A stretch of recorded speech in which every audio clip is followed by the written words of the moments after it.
Hello everyone, I hope you are ready for this. We're going to be looking at some creepy tales again, and this time it's from my homeland of Britain. It's a place with a lot of history dating back thousands of years, so it makes sense that there would be a lot of scary stories attached to certain places. Which one of these will send a shiver down your spine? Let's find out. My name is Danny Burke and this is the top 10 scary British urban legends. Starting off at number 10 now, we have the corpse train. Now according to London folklore, in the early 1900s there was a train that ran underneath the city and it was only for dead people. Back then, London's hospitals and morgues were struggling to deal with the vast amount of people that were dying from poverty and disease. They decided to transport the bodies out of the city, but knew that they couldn't do it overground without disturbing a lot of people. So they used an existing train line to load the bodies onto. The train ran just the other side of a wall from the normal daily service, where unsuspecting Londoners were getting on and off their trains unaware of the nearby bodies. Next up at number 9 now, we have the suicide pool. This one comes from Epping Forest near Essex.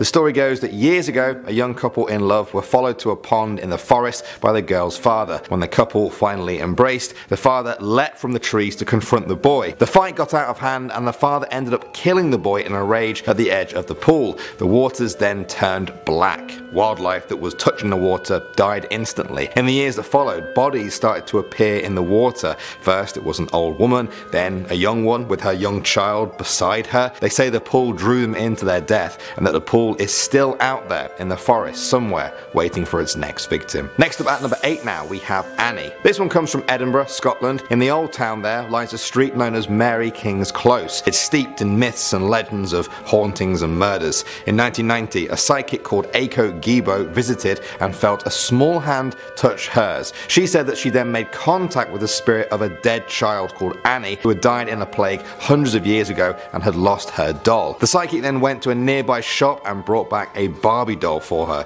Now since then, visitors leave dolls for Annie and a mountain of them has built up in the dark. Moving on to number 7 now, we have the Faceless Woman. This one comes from the borough of Barking in London. There you can find Beacon Tree Station, home to the Faceless Woman. The most famous sighting of her happened in 1992. A station supervisor reported that on one night he heard the handle of his office door rattle. Outside on the platform stood a woman. She had blonde hair, she wore a very pale dress and just stared into the distance. The supervisor approached her, but as he reached out, she turned to him only to reveal she had no face, just darkness where there should be one. Local ghost hunters claim that she is the victim of a train crash that happened there in 1958 which killed 10 people. At number 6 now, we have the Beast. England's Hackney Marshes is known for its sprawling woodland and boggy reed marshes often covered in swirling fog, the perfect setting for this urban legend. The story goes that in 1980, 2 bear carcasses were found in the river. They had been decapitated. People started speculating about who or what could cut a bear's head clean off its shoulders. Then a year later, 4 boys were taking a walk along the marsh one winter morning when they saw it through the trees. They described it as a giant, great, growling, hairy thing. As soon as it saw them, it reared up on its back legs and let out a deafening roar. The boys ran, but the story remains always in the back of people's minds as they trudged through the marsh. We're returning now to the London Underground for our number 5 with The Crying Girl. On November 18th, 1987, a match was dropped on an escalator at London's King Cross station. A fire quickly spread into the nearby ticket office, which resulted in the death of 31 people. In the years since then, passengers have reported seeing a girl who died around the station. She has long brown hair, wears jeans and a t-shirt, and is always crying. Some people have even reported hearing her sobs while smelling smoke coming out from the escalators. Back to Scotland now for our number 4 with Sawney Bean. This is the gruesome tale of Alexander Sawney Bean,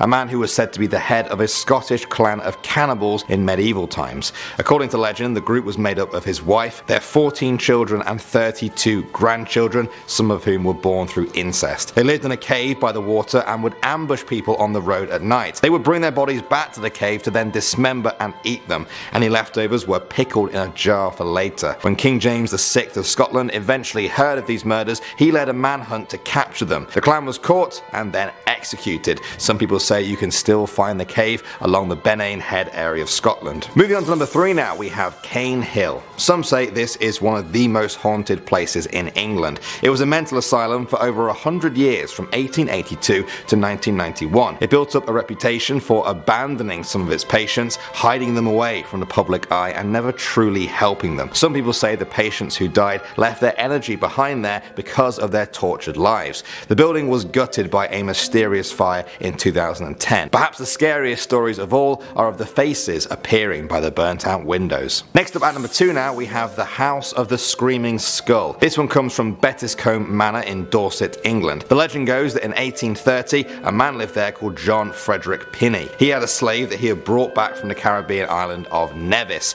The man became ill, and on his deathbed he swore he would never rest unless his body was returned home to Nevis. Pinney refused to pay for that expense, and when he died he had the man buried in the local graveyard. After that, ill fortune began to plague the village for months. Screams and cries were heard from the cemetery. At the manor house, windows rattled and doors kept slamming. The body was dug up and brought to the manor house, where today only the skull remains, where it's said to haunt the manor, but the village remains safe. And finally, number 1 now, we have the Hellhounds. Dartmoor is a vast, rocky, windy and mysterious part of England. It's popular among tourists, but everyone who goes there is aware of the legend of the Hellhounds. It's said that a pack of these ghost dogs wanders the moors at night, preying on sheep, and they're not afraid of humans. They've often been described as cat-like, but with the frame of a bear, and very fast. There have been pictures and film taken of them over the years that claim to show glimpses of these hellhounds in action. Many of the locals don't even need that though. They've heard the stories handed down from generation to generation. Some of them even say they've seen the hounds with their own 2 eyes.